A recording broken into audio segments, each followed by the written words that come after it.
Magandang gabi sa inyo mga kababayan. Ang luluto natin ngayon ay pork chop at saka Ilocanong dinengdeng Ilocano. Ito na po ang ating pork chop. So ang gagawin ko ay maglalagay ako ng magtitimpla ako ng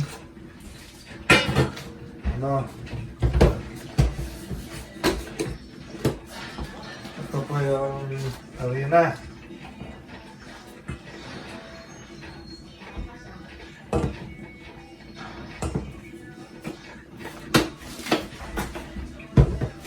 Lagyan natin siya ng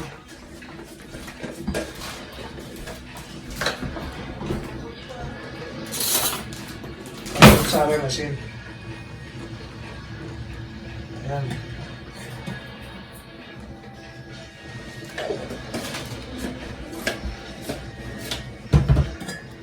Saka garlic powder.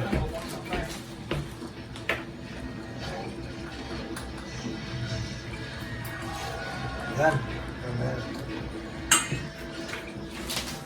Saka paminta. Durog na paminta. Ay, hindi pala ito yung paminta natin.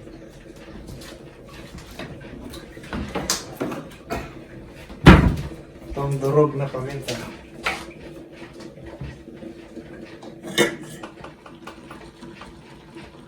Ito.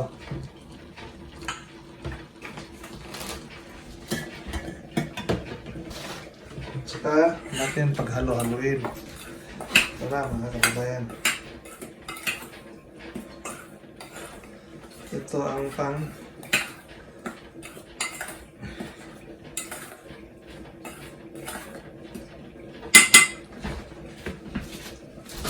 lagay ko rito para ito ano natin na gano'n.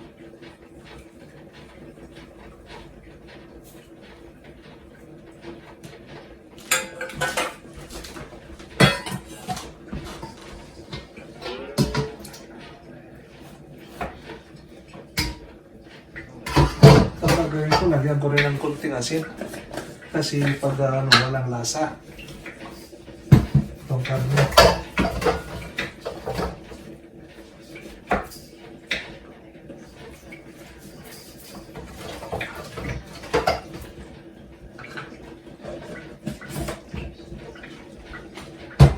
Saka natin ulong dito.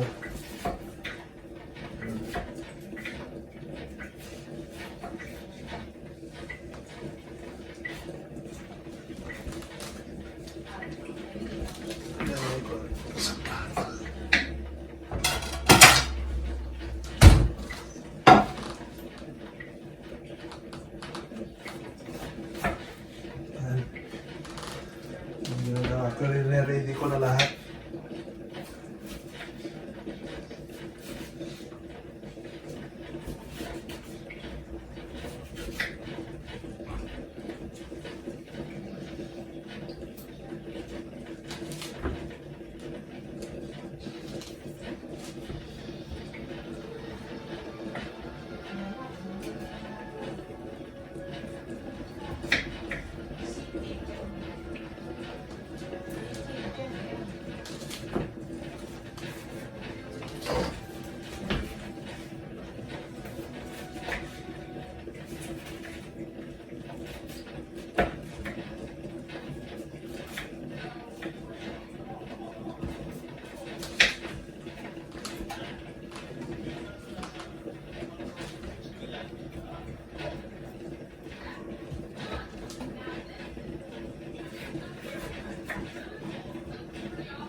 So, ready na mga kababayan. Napainit na lang po ng mantika sa kawali.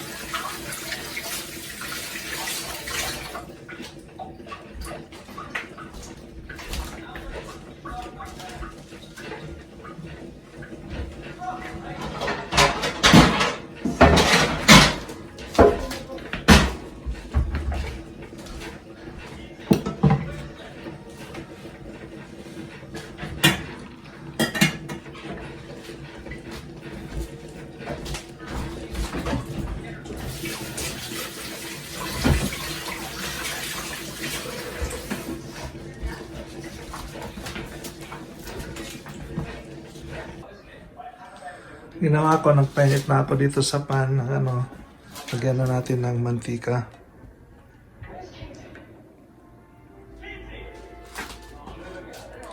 Yan, painitin lang natin ng konti mga kababayan bago natin dito yung pork chop natin. Okay. Check na natin kung ilan lang temperature nito. Kailangan nasa 350 lang.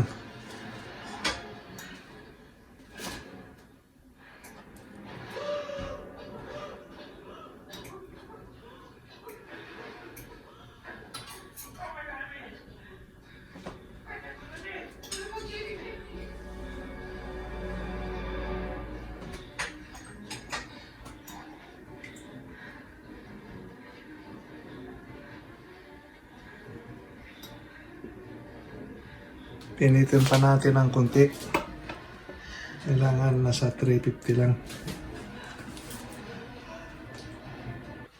Temperature.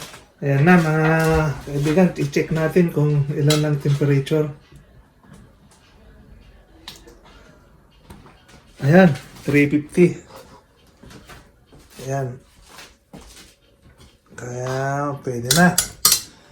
Lagay ko na sa medium. Naka-medium na nga pala. Ayan.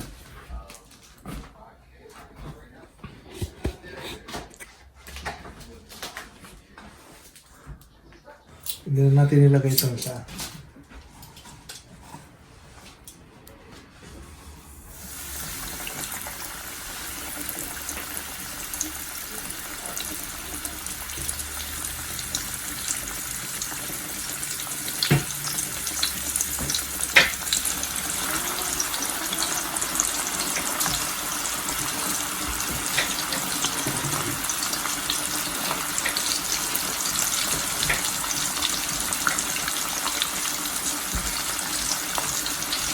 kaya linagay ko sa 350 para hindi siya masusunog. Tamang-tama lang.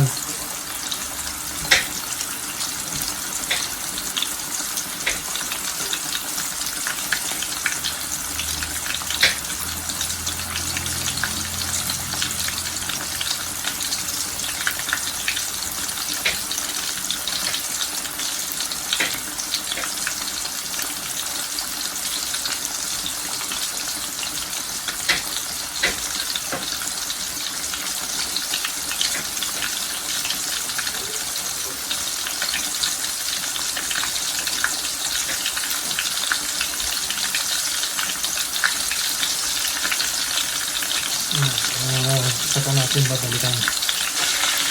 Check na natin kung luto na sa kabila.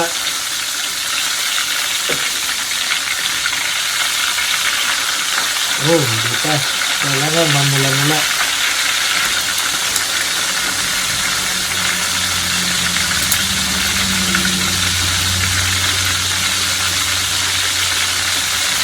Mas masarap kung mamula-mula yan. Magandang pagkaluto niya kasi sa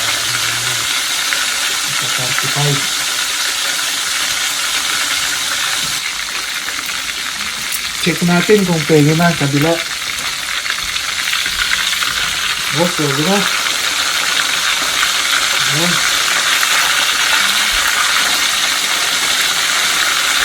Pwede na. Kabila yan. Ayan.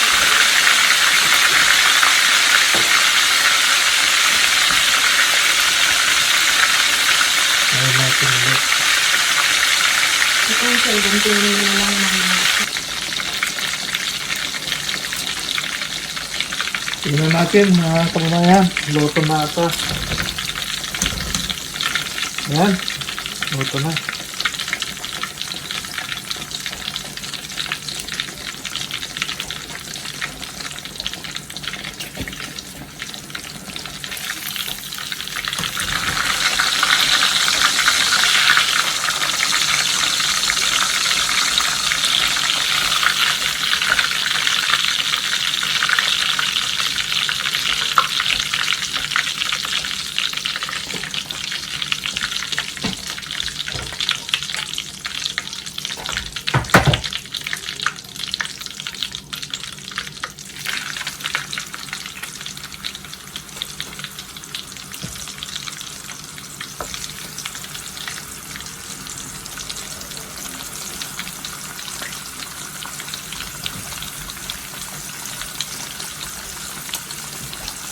Ayan, sunod natin yung iba. Ayan.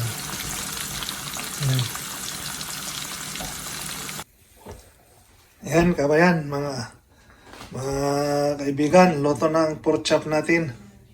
Ang isusunod natin ngayon ay gulay, dinengdeng. Okay, dinengdeng sa Ilocano. Ayan, magpapakulo na ako ngayon ng tubig. Ayan. Yan na mga kabayan. Yan. Susunod natin yung gulay.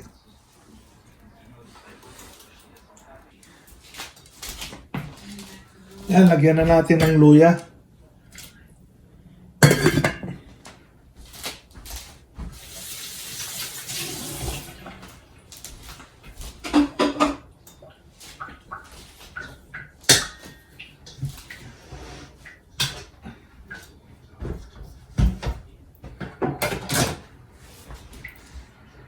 Hiwa-hiwa ko na pala yung mga gulay, mga kaibigan.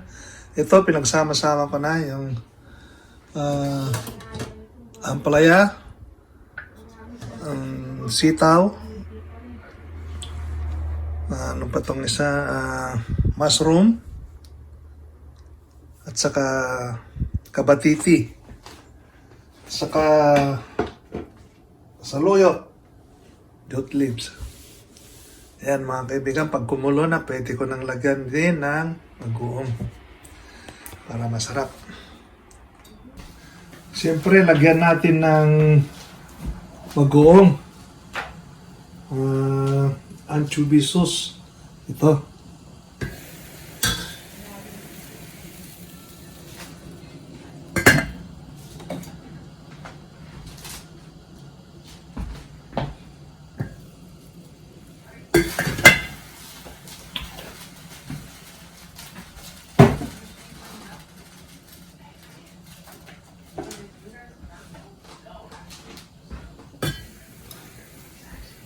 Pwede na natin ilagay itong gulay. Pwede na natin ilagay yan, mga kababayan. Ayan.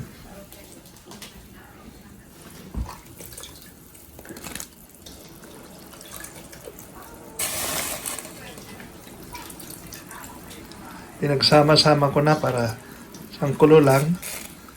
Ayos na.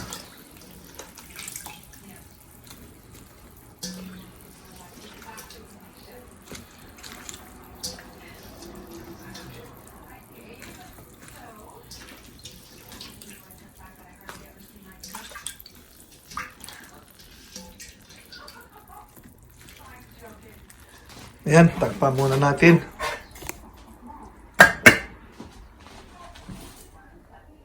Siyempre, lagyan pa natin ng jute leaves. Kaya tawag na saluyot, Ilocano. Ayan. Saka hintayin na natin na kumulo, mga kababayan.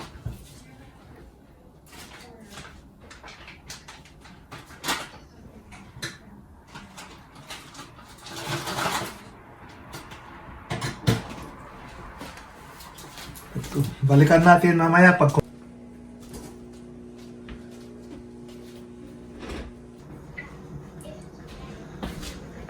Ako ay nagpapasalamat sa inyong lahat mga kaibigan sa panonood nyo sa aking YouTube channel. Shout out pala kay Prince Angelo from Philippines, Christina Bissers from Switzerland, and Rankin Salvador from Canada.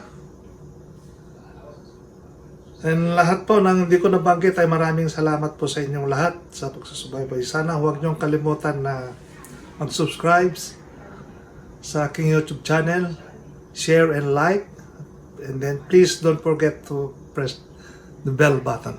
Marami pong salamat sa inyo. God bless.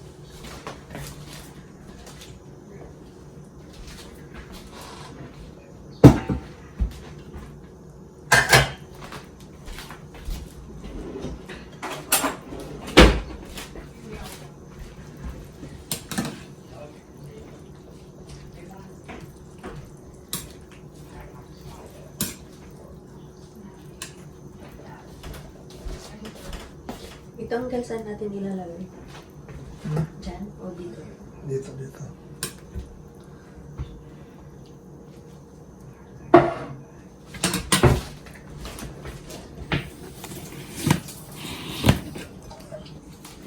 Luba ka rin ako. Dito na pa ta? O Hindi pa. hindi pa dito? Hindi pa kumulo. Lagay mo nga sahay.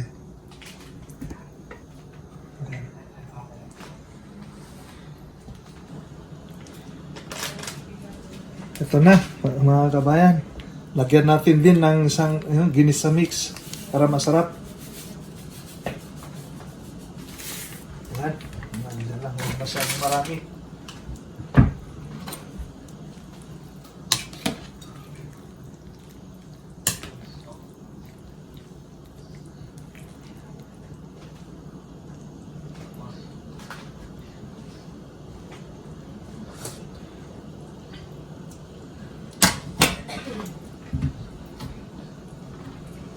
Lagyan natin ng kunting asin.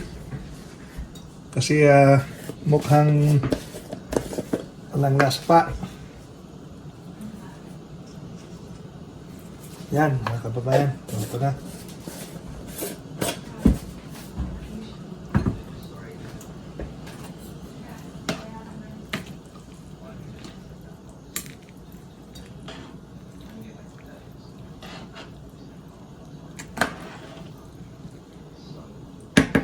Ay, di ko na tinakpan mga kaibigan dahil mali itong pinaglagyan ko. Baka pag kumulo matatapon. Yan. Balikan natin ng mga 3 minutes. Loto na yan. Ito na. Ito yung pork chop. Mayroon na rin kaming gulay. Tsaka konting kanin. Mga kaibigan, kain na tayo. Okay. Papaalam muna ako sa inyo at maraming salamat sa inyong panonood.